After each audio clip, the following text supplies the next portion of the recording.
출애굽기 10장 21절부터 29절이요. 출애굽기 10장 21절부터 29절 함께 읽겠습니다. 시작.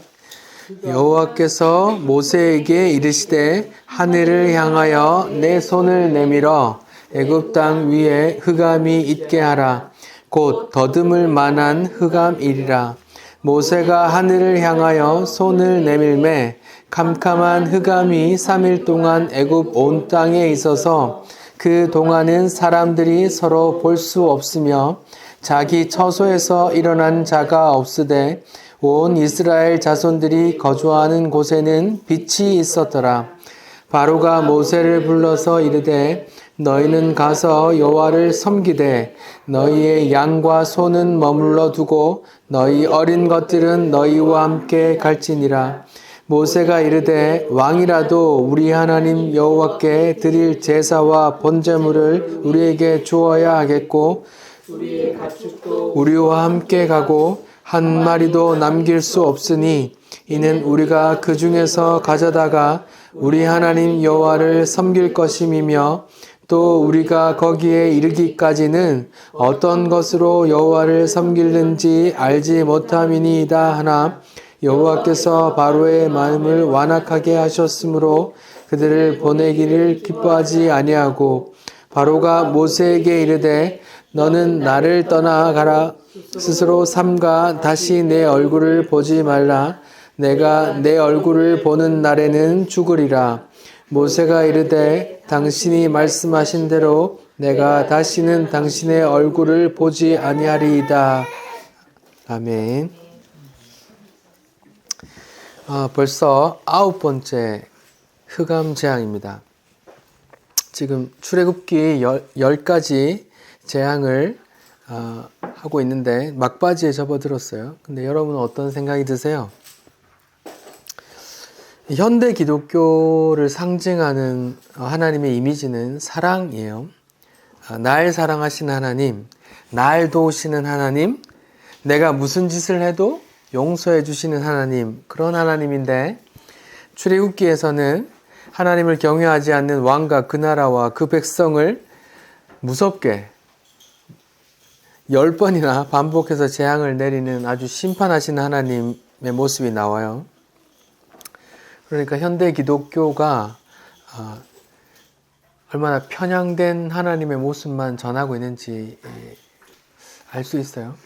현대 기독교는 심판을 제외한 사랑에만 국한된 하나님을 전하고 있는 것 같아요. 왜 그럴까요?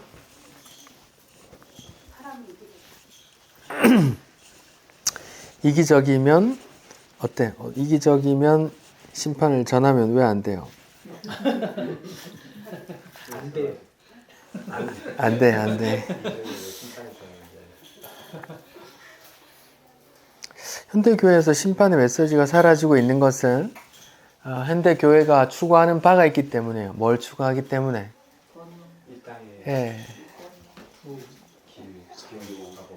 큰 교회를 이루는 걸 추구하는 거기 때문에 사람들이 복을 받든지 안 받든지는 잘 모르겠고 교회가 추구하는 건 큰 교회를 이루기 위해 큰 교회를 이루려고 하면 사람들을 모아야 되고 돈이 많아져야 되는데 사람들이 듣기 불편해하는 소리를 하면 사람들이 모이는데 모이기 힘들어진다. 그렇게 되는 거죠. 저도 부교육자 시절 때 부교육자가 여러 명 있는 큰 교회에서 죄에 대해서 심판에 대해서 메시지를 전했는데 불려갔어요. 목사님께 불려가서 내가 이때까지 20년 수고한 걸 네가 말아먹으려고 하느냐, 사람들 불편한다 이렇게 말하고 장로님들도 그런 얘기를 하더라고요. 아니 교회의 빛이 얼만데 자꾸 그런 불편한 소리 하면 누가 오냐. 사람들이 일주일 동안 힘겹게 그렇게 힘들게 살다 오는데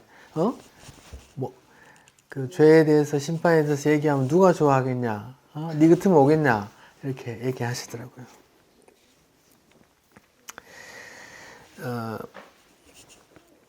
그런 게 오늘 교회의 현실 같아요. 큰 교회를 이루어야 되면 사람들이 불편해하는 이야기를 최대한 없는 것처럼 얘기해야 돼요. 이 출애굽기 이런 심판의 모습들을 이렇게 좀 이렇게 접어놓고 이제 딱 봐야 되고 이런 거죠.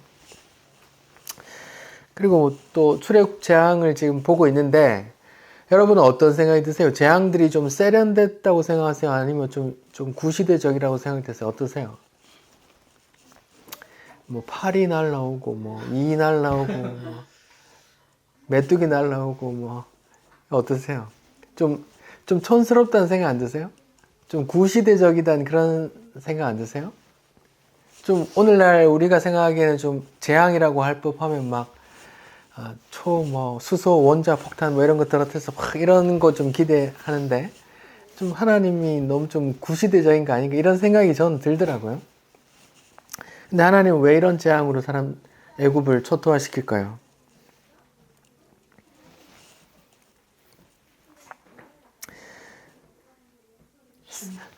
사람들이 다 착각하고 있어요. 어떤 착각이요? 인간이 아주 대단하다는 착각을 하고 있어요. 그래서 하나님 그 착각을 없애주시려고 아주 막 미물들로 괴롭히는 거예요. 파리 불러서 음식 상하게 하고, 모기 이 불러서 좀 피 빨아먹게 하고, 메뚜기 불러서 먹을 것 좀 싹 없애고 말이죠.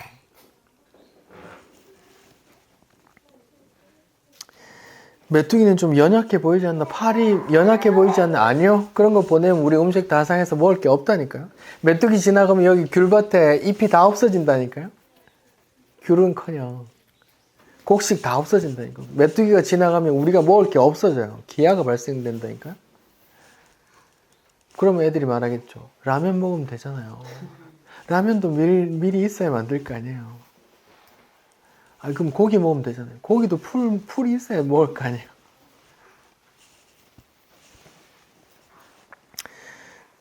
하나님은 우리가 생각하는 그런 최신 무기가 아니라도 그런 미물들로 인간을 괴롭게 할 수 있어요. 왜요? 인간이 그렇게 미물이에요. 대자연 속에서 인간은 그렇게 미물이라는 걸 알려주려고 하나님께서 그렇게 미물들 통해서 인간 괴롭히는 거라고요. 자기가 하늘 꼭대기까지 올라가 있는 그 인간들을 자기 실체를 좀 보라고. 너는 여기 파리, 모기한테도 고통당하는 그런 미물이야. 이렇게 그 인간의 숨겨진 그런 정체를 이렇게 좀 까발려고 하신다고. 그런 생각이 좀 들었습니다.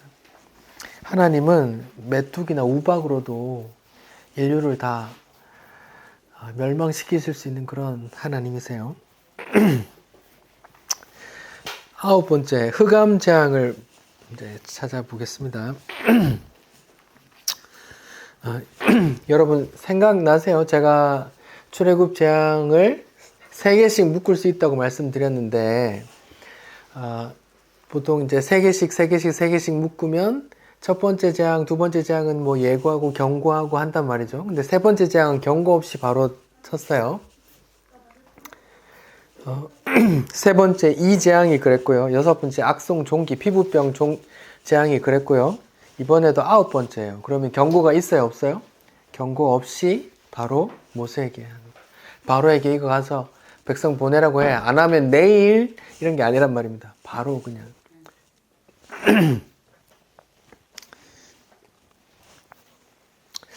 여러분 근데 이제 여기 재앙의 내용을 보면 모세가 손을 들어 하늘에게 명하여 이제 3일 동안 흑암이 가득하게 하라고 명령하시거든요. 여러분 3일 동안 밤만 지속되는 게 여러분 재앙이라고 생각이 되세요? 여러분 어떻게 드세요? 저는 이런 생각이 들더라고요. 사람들이 이런 생각이 들지 않을까. 아무것도 안 보이네. 이 천재지면으로 출근 안 해도 되겠네. 놀아도 되겠네. 이런 생각하지 않을까. 그런 생각이 들더라고요.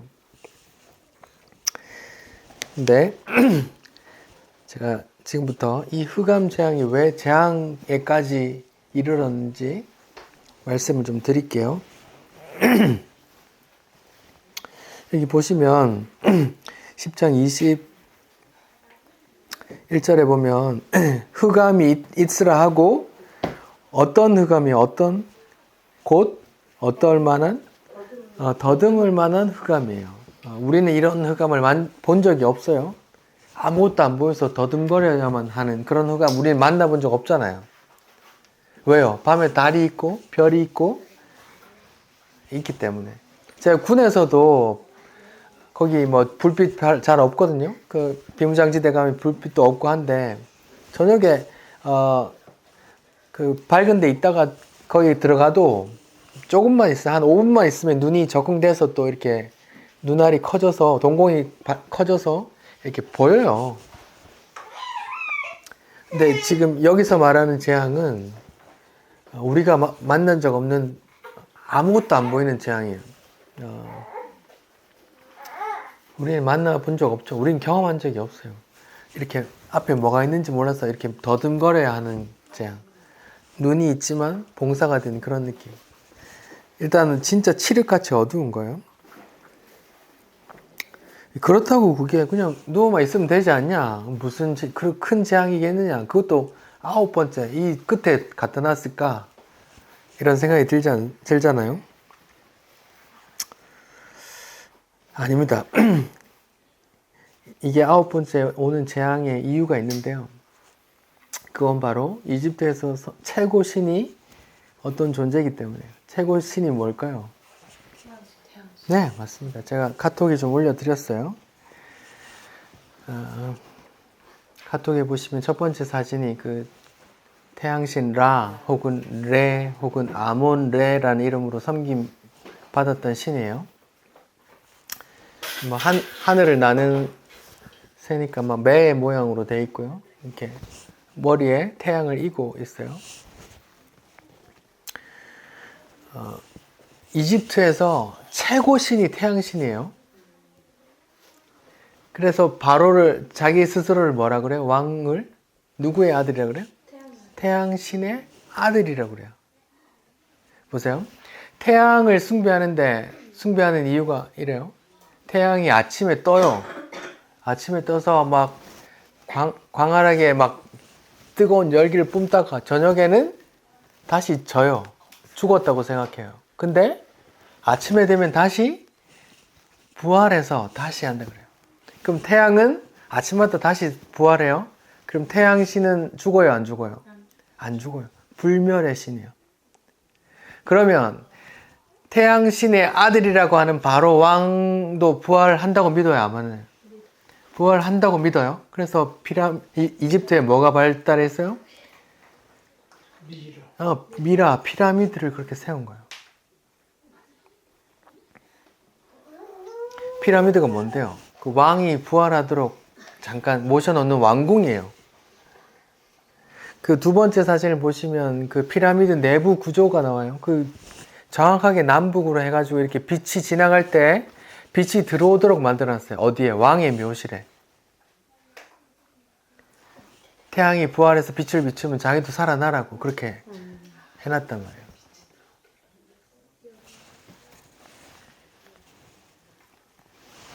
부활하는 신이고 바로 왕은 태양신의 아들이기 때문에 자기도 부활한다고 믿기 때문에 그렇게 부활을 대비해서 이 깨끗이 관리하기 위해서 그러면 그런 안치 염하는 기술들이 발달했다고요. 장기들을 따로 보관해요. 부활할 때 같이 또 넣어서 하라고. 같이 넣으면 썩어버리니까.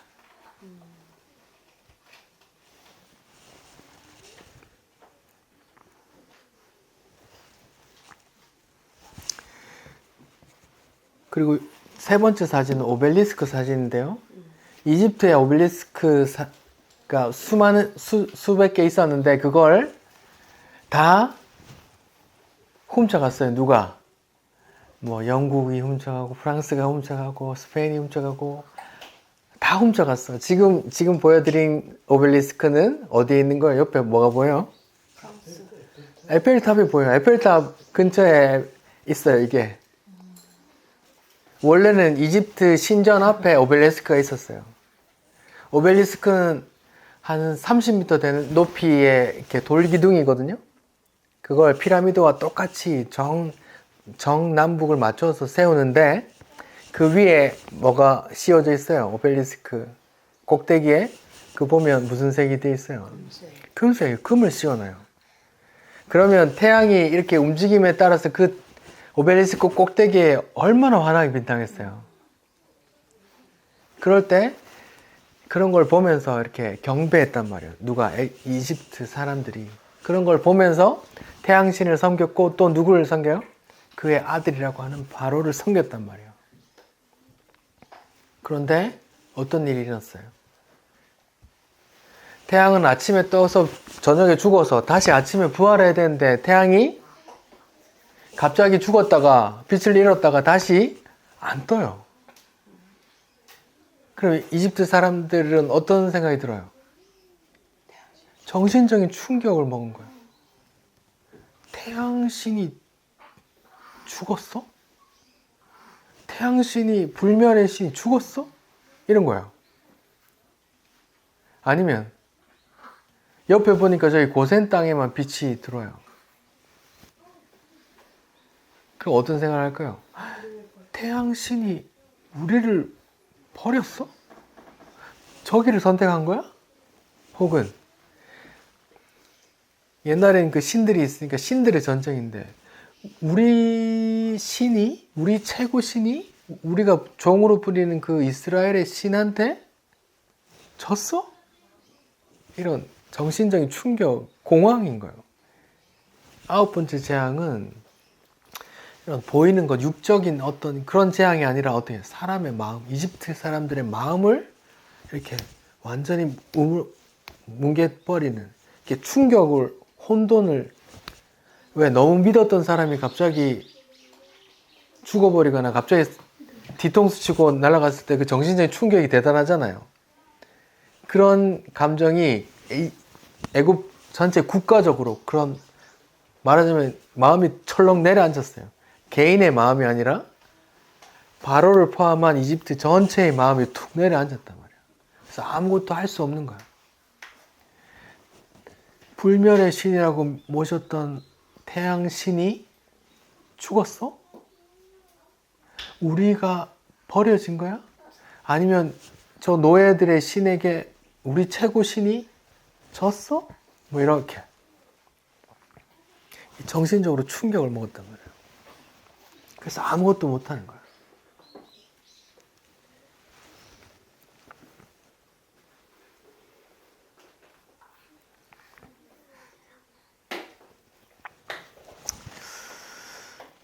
사람들의 마음을 무너뜨린 재앙이었어요. 자, 그게 3일 동안 지속되니까 바로가 모세와 아론을 불러요. 24절이요. 바로가 모세를 불러서 이르되 너희는 가서 여호와를 섬기되 너희의 양과 소는 머물러 두고 너희 어린 것들은 너희와 함께 갈지니라 그래요. 가라 그래요. 가라. 네. 제안을 하죠. 뭘 놔두고?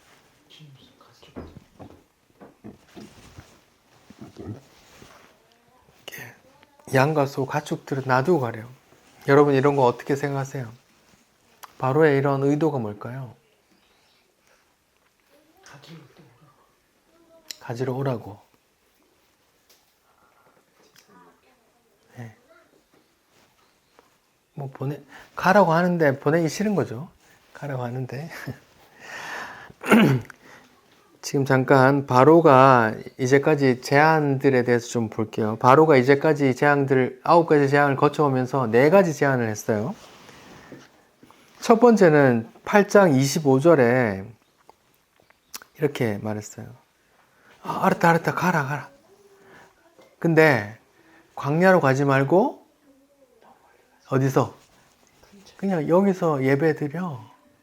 애굽에서 예배드려 이런 말이에요. 이렇게 했어요. 예배드려, 내가 허락할게.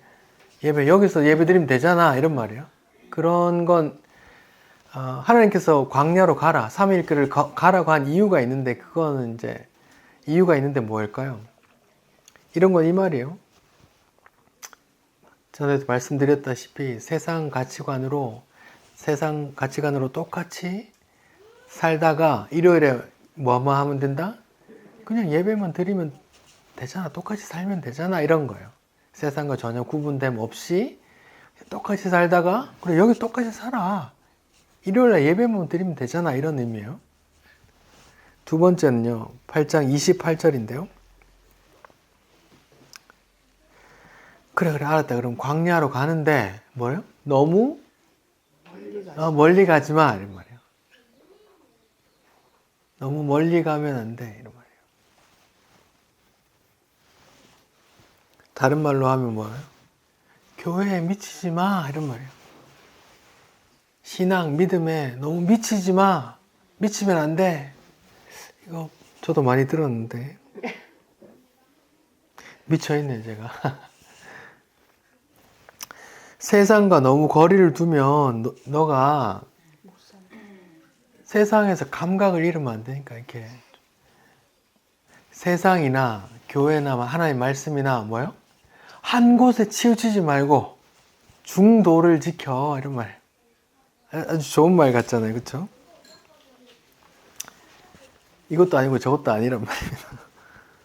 세 번째는 10장 11절인데요. 그래 알았다 가는데 그래 알았다 가는데 가라 가는데 멀리 가든지 가는데 누구만 가라고요? 남자 어른들만 가. 원래 제사라는 게 남자 어른들만 참여했잖아 라고 말하는 거죠. 다른 말로 니만 신앙생활 열심히 하면 되지 왜 가족들 자꾸 그래 괴롭히냐 이런 거예요. 집사람도 애들도 뭐가 있어요? 자기 결정권이 있잖아. 왜 네 마음대로 해? 이런 말이에요.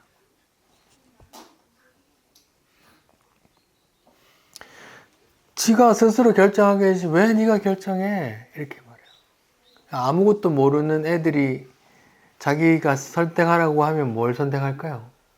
놀 거 많은 세상을 택할까요? 아니면 재미없는 하나님 말씀을 택할까요? 유아 세례가 의미가 있는 것은 이런 데 의미가 있어요. 유아 세례는 어떤 의미가 있어요? 내 새끼의 얘가 스스로 결정하지 않고 내가 이렇게 강제로 하나님의 말씀대로 내가 키우겠습니다 하는 그런 고백이란 말이에요. 유아 세례라는 게 의미가 있다면 그런 의미가 있다고요. 적어도 바로의 이 세 번째 제안에 대한 반박이 될 수 있어요.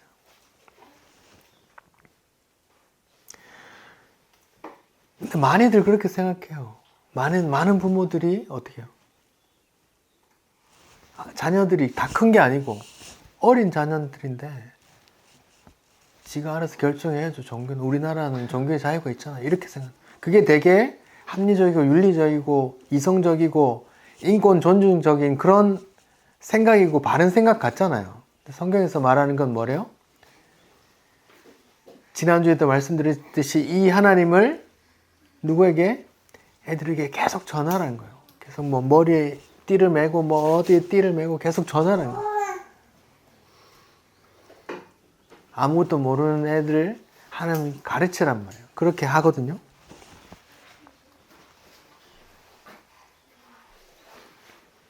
네 번째는 이거예요. 오늘 본문의 24절에 말한 대로 그래 애들 다 데려가고 뭐만 남기라고 그래요? 양과 소를 남기라 그래요. 지금 어떤 상황인데요? 애굽이 어떤 상황이에요? 가축이 남아있어요? 안 남아있어요? 가축 전염병 돌았죠? 피부병 같이 돌았죠? 또 뭐 우박 내려서 가축 밖에 있는 가축도 죽었죠? 지금 뭐 우박 내려서 그나마 남아있던 아직 자라고 있던 밀하고 쌀보리까지도 몇 동이 가서 다 먹어버렸죠. 애굽 전체가 초토화됐어요. 양식이 없어. 고기도 없고 밀도 없고 초토화됐어요. 바로 왕으로서 나라를 이끌어가기 위해서 뭐 가장 필요한 조치라고도 할 수 있어요. 근데 신학적으로 보면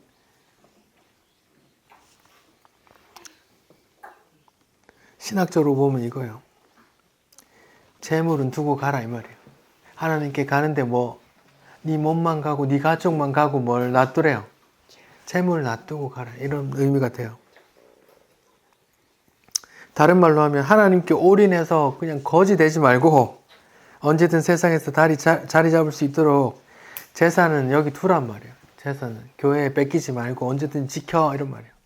요즘 이런 말도 좀 해야 될 것 같아요. 교회가 하도 돈을 뺏어 가니까. 근데 예수님께서 어떤 말을 하셨어요? 네 보물이 있는 곳에 네 마음이 있다 그랬어요. 난 몸은 저기 가는데 마음은 어디 있어요? 저기 놔두고 가요. 소돔과 고모라가 멸망하는데 롯의 아내가 뭐예요? 마음은 거기 있어요.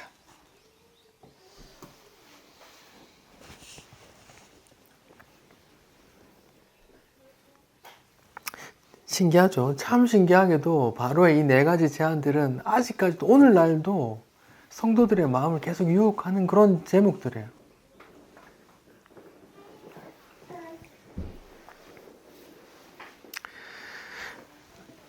마지막으로 흑암 재앙이 성경 전체적으로 갖는 의미에 대해서 좀 볼게요. 흑암 재앙, 어두워지는 재앙이 성경 전체적으로 신구약 통합적으로 보면 어떤 의미가 있을까요?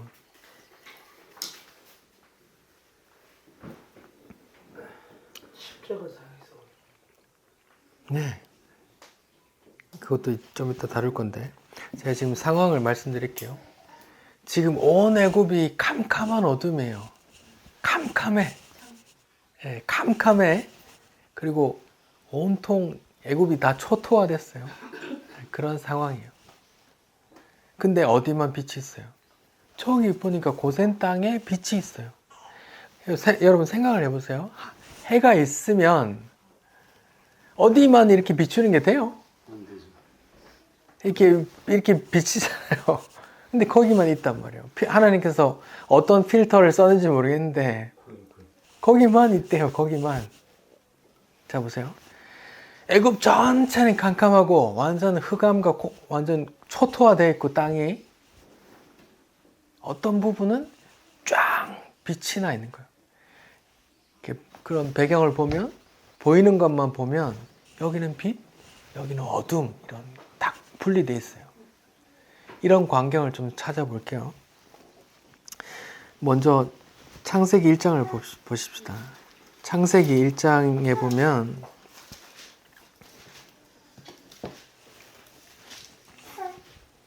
제가 읽어볼게요. 창세기 1장 1절 태초에 하나님이 천지를 창조하시니라.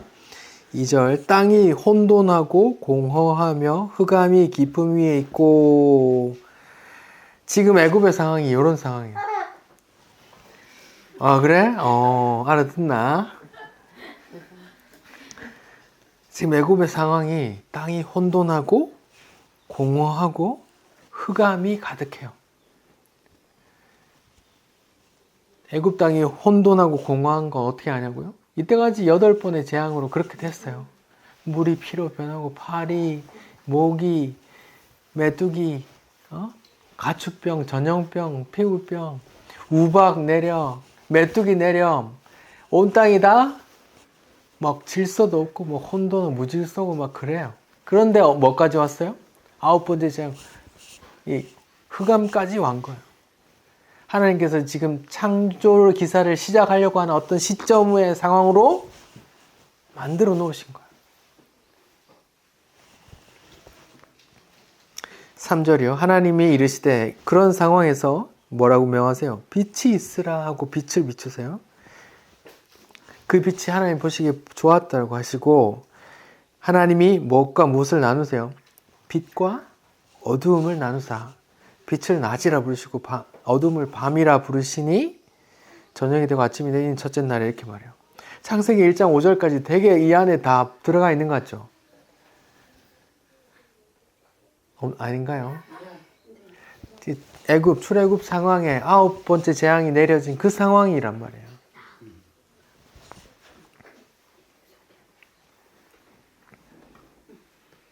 제가 창세기 설교할 때 말씀을 드렸는데 창세기 하나님께서 창조 기사를 이제 6일 동안 하셨는데 첫째 날, 둘째 날, 셋째 날, 그리고 넷째 날, 다섯째 날, 여섯째 날 좀 다르다고 했어요. 첫째 날, 둘째 날, 셋째 날은 어떤 스트럭처를 구성하고 넷째 날, 다섯째, 여섯째 날은 어떤 그런 컨텐츠를, 내용을 채워 넣는 그런 걸 한다고 그랬거든요. 첫째 날에 어떤 스트럭처를 만들으셨어요? 어떤 구조를 만드셨어요? 무엇과 무엇, 아까 얘기했던 무엇과 무엇을 나누셨어요? 빛과 어둠을 나누셨어요? 나누었단 말이야. 두 번째 날에 어떤 걸 나눴어요?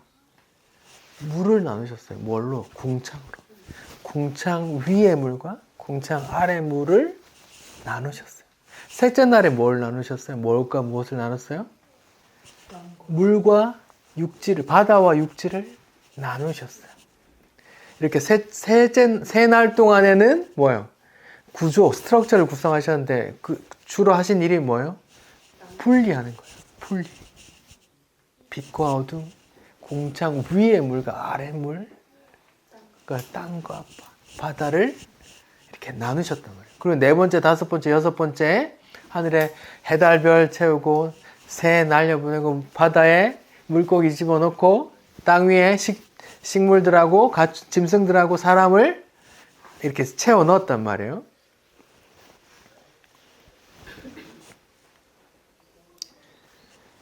그런 창조 기사와 연결시켜 보면 하나님의 창조 사역을 출애굽기서에서 다시 시작하신 그런 느낌이 난단 말이에요.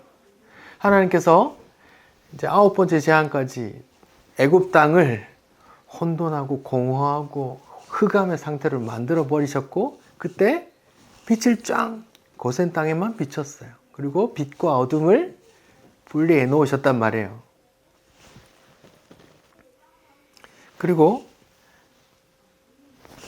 스트럭처, 그런 분리 활동을 하시고 나서 어디로 보내요? 광야로 보내서 어떻게 해요? 내용을 채워 넣어요.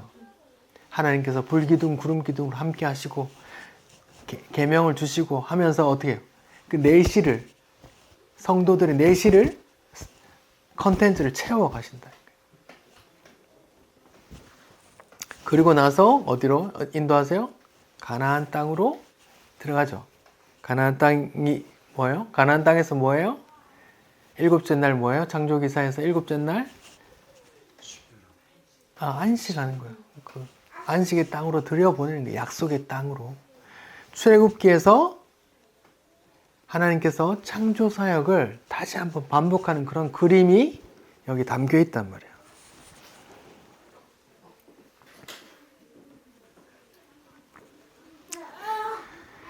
창세기의 창조 기사가 신약에 어디에 또 비슷하게 나오죠?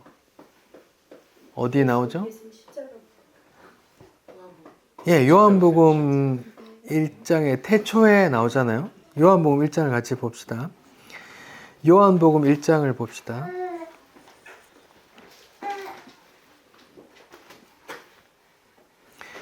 태초에 말씀이 계신다고 나와요. 지금 요한복음의 저자가 성령님이신데, 성령님께서 지금 창조 기사를 이렇게 생각나게 할 만큼 그런 단어를 쓰신단 말이에요. 보세요. 비슷한가 한번 보세요. 창조 기사. 태초에 말씀이 계시니라. 이 말씀이 하나님과 함께 계셨으니 곧 하나님이시라. 그가 태초에 하나님과 함께 계셨고 만물이 그로 말미암아 지은 바 창조되었다고 얘기해요. 그리고 4절, 그 안에 생명이 있었는데 이 생명은 사람들의 빛이라. 여기서부터 빛이 나와요. 빛이 나온다고요. 5절, 빛이 어디에 비쳐요? 어둠에 빛이 돼 어둠이 깨닫지 못하더라. 빛이 어둠에 빛이 돼 어둠이 깨닫지 못하더라. 빛과 어둠이 분리돼요. 깨달으면 다 빛으로 돼버리면 분리가 아니죠. 근데 깨닫지 못하는 게 분리란 말이에요.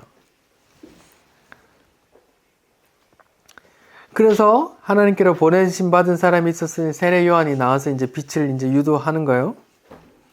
그리고 나서 뭐래요? 예, 9절. 참빛. 이제 빛의 실체가 오는 거예요. 곧 세상에 와서 각 사람에게 비추는 빛이 있었는데 그 빛이 누구란 말이에요? 그가 세상에 계셨고 세상으로 말미암아 지은 자 되었을 때 세상이 그를 알지 못하였고 자기 땅에 오매 자기 백성이 영접하지 아니하였던 그분이 누구예요? 예수님이란 말이에요.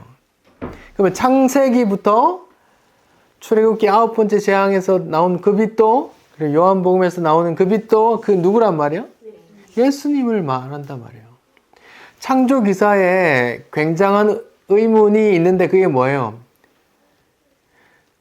해, 달, 별은 몇째 날 만들었어요?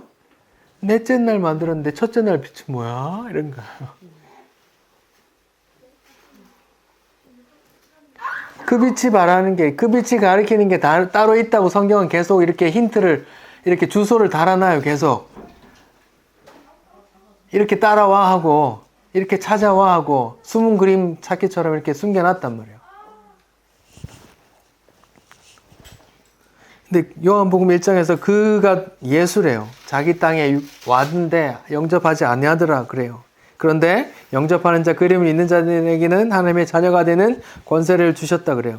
이는 혈통으로나 육정으로나 사람의 뜻으로 나지 아니하고 오직 하나님께로부터 난 자들이래요. 네가 열심히 한다고 되는 게 아니야. 그 사람의 아들이라고 되는 게 아니야. 뭐 이렇게 얘기하는 거예요. 하나님께로부터 난 자들이라고 말하는 거예요.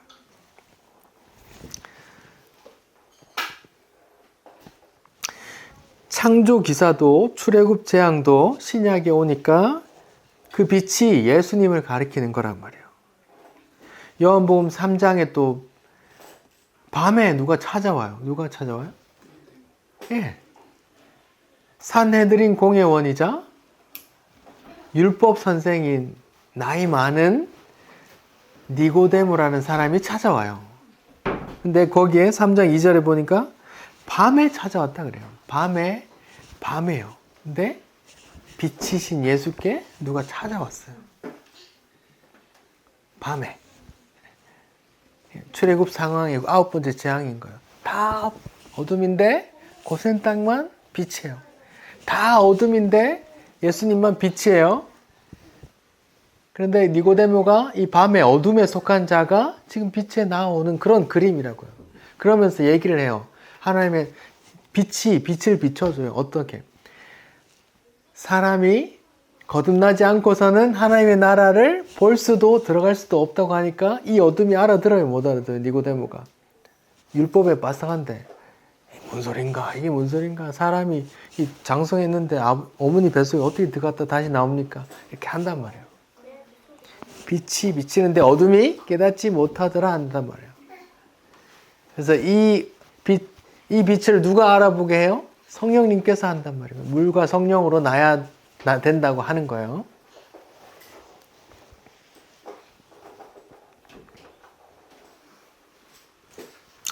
예수님께서도 자신을 빛이라고 요한복음에서 말씀하신 구절을 제가 한번 읽어볼게요. 요한복음 8장 12절에 이렇게 말씀하세요. 나는 세상의 빛이니 라고 본인이 말씀하세요. 나를 따르는 자는 어둠에 다니지 않고 생명의 빛을 얻으리라 이렇게 말해요. 자기를 빛이라 그러고 어둠에 다니는 사람들, 어둠에 속한 사람들이 있다고 말하는 거예요. 나와 함께 다니면 빛 가운데 거한다 이렇게 말해요.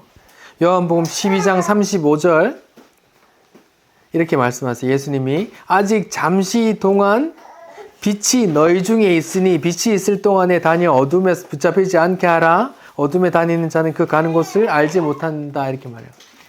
잠시 동안 빛이 너희 가운데 있다는 말은 무슨 말이에요? 조금 있다 어떻게 된단 말이에요? 죽는단 말씀을 하시는 거란 말이에요. 12장 46절을 이렇게 말씀하세요. 나는 빛으로 세상에 왔어. 물은 나를 믿는 자로 어둠에 거하지 않게 하려 함이야. 이렇게 빛과 어둠 계속 그렇게 대비를 시키면서 말씀하신다고요. 내가 빛이야. 내가 빛이면 그동안 빛이라고 여겼던 게 다 가짜 빛이었어 라고 말하는 거예요. 심지어 하늘의 해까지도 가짜 빛이라고 말하는 거예요.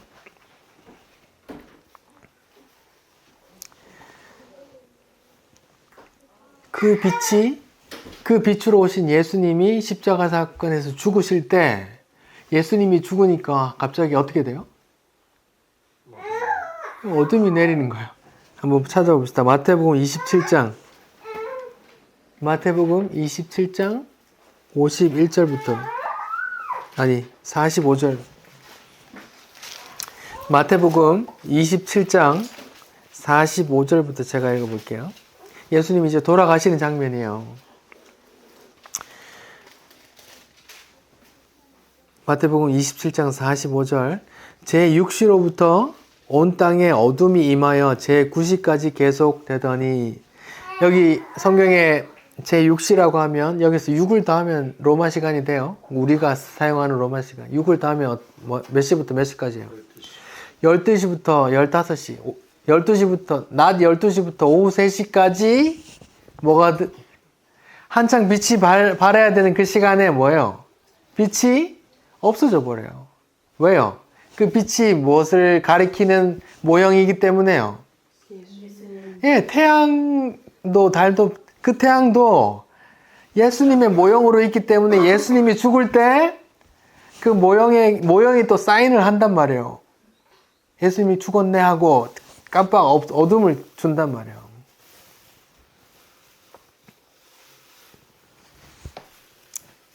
제9시쯤에 예수께서 크게 소리질러 이르시되 엘리 엘리 라마 사막다니 하시니 이는 곧 나의 하나님 나의 하나님 어찌하여 나를 버리셨나이까 하는 뜻이라 이렇게 말해요. 그리고 51절부터 돌아가시고 난 이후에 징조들이 나와요.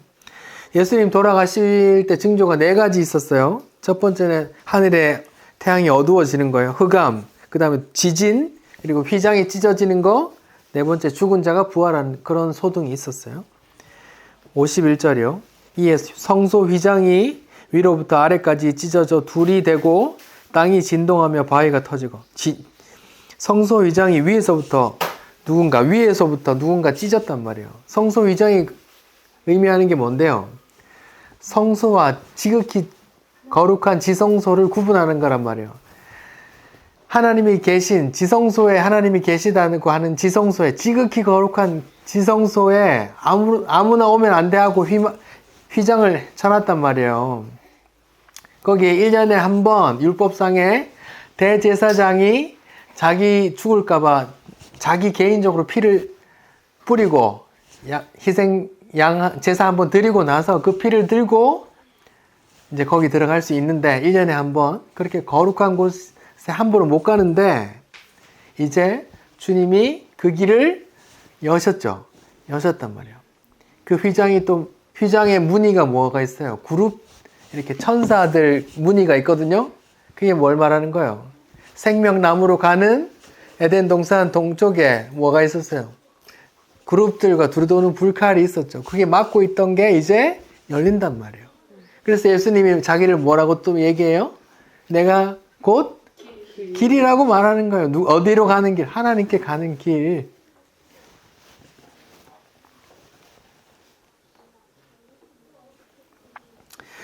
그 예수로 인해서 우리가 이제 어둠이었어요. 우리 유명한 노래도 있죠. 나는 어둠이었었는데 하잖아요.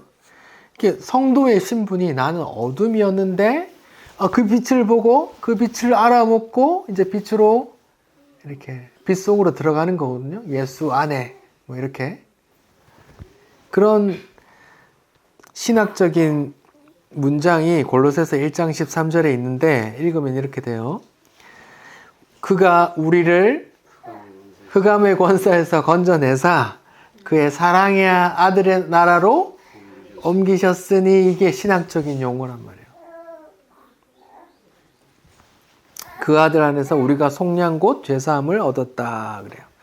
그러니까 우리의 성도의 그런 이 땅에서의 역사는 어둠의 권세 아래에서 다시 빛으로 나오는 그 과정을 이제 경험하고 가는 거예요.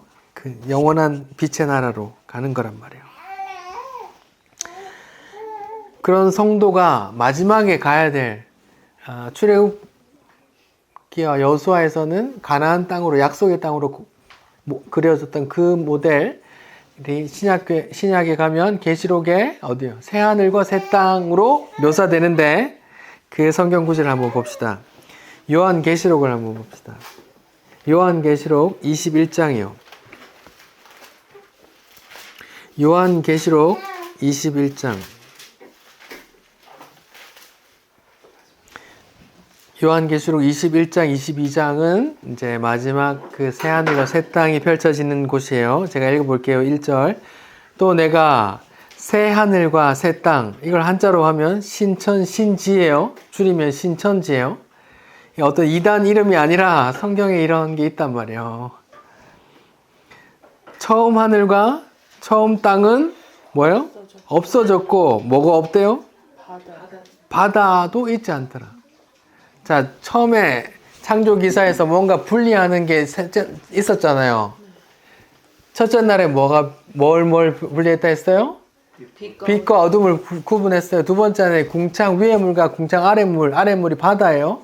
바닷물을 구분하셨단 말이에요. 그 다음에 셋째 날에는 물과 바다를 구분하셨단 말이에요. 그러면 새 하늘과 새 땅에는 더 이상 구분짐이 없겠네요. 그럼 뭐가 없이 뭐만 남겠네요?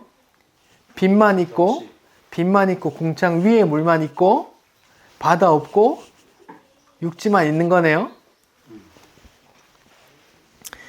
그렇게 생각하시고 들어보세요. 이제 새 하늘과 새 땅이 있는데 거룩한 성 새 예루살렘이 내려와요. 새 예루살렘이 저기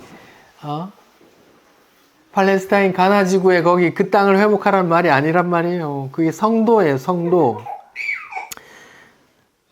자, 보세요. 22절이요. 21장 22절 제가 볼게요. 성 안에서 내가 성전을 보지 못하였으니 이는 주 하나님 전능하신 이와 어린 양이 그 성전의 성전이심이라. 그 성은 보세요. 해나 달의 비침이 쓸데없으니 이는 하늘의 영광이 비치고 어린 양의 그 등불이 되심이라. 해와 달이 쓸데없으니까 있어요, 없어요? 해와 달이 없단 말이에요. 그럼 지금 해와 달이 뭔가의 모형이란 말이에요. 아까 예수님께서 돌아가실 때도 그 모형이 깜빡했잖아요. 그럼 그 새하늘과 새 땅에는 그 모형은 없어요. 왜요? 실체가 계시기 때문에. 누군데? 하나님이고 예수님이고 그 빛이 비추고 있단 말이에요. 이 땅은 다 모형이에요. 이 땅에서 주신 그 성전, 성막, 제사 그런 것도 다 모형이에요.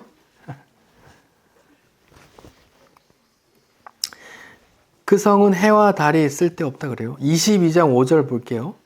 여기 또 말해요. 다시 밤이 없다 그래요. 빛과 어둠을 나누는데 밤이 없어요. 더 이상 나눌 게 없단 말이에요. 다 빛만 있어요.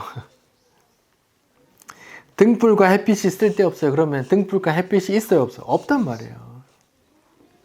이는 주 하나님이 그들에게 하나님이 비치고 계시기 때문에 없단 말이에요. 그러면 해와 달과 빛들이 하나님의 빛, 예수님의 빛을 모형하고 있는 존재란 말이에요. 그래서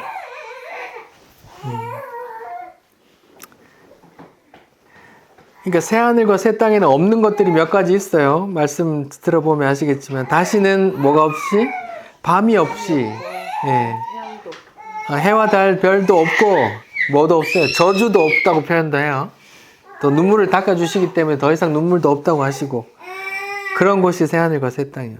해와 달과 별은 하나님과 예수님이 가리키는 빛의 모형이기 때문에 그 실체가 있기 때문에 가짜는 필요 없는 거예요. 아파트 짓기 전에 모델하우스가 있어요. 이건 이렇게 지어질 겁니다 하고 모델하우스를 예쁘게 꾸며놓죠. 아파트 다 지으면 모델하우스가 어때요? 없어지는 것처럼 쓸데가 없다면 왜요? 실체가 있기 때문에 가서 보면 되잖아요.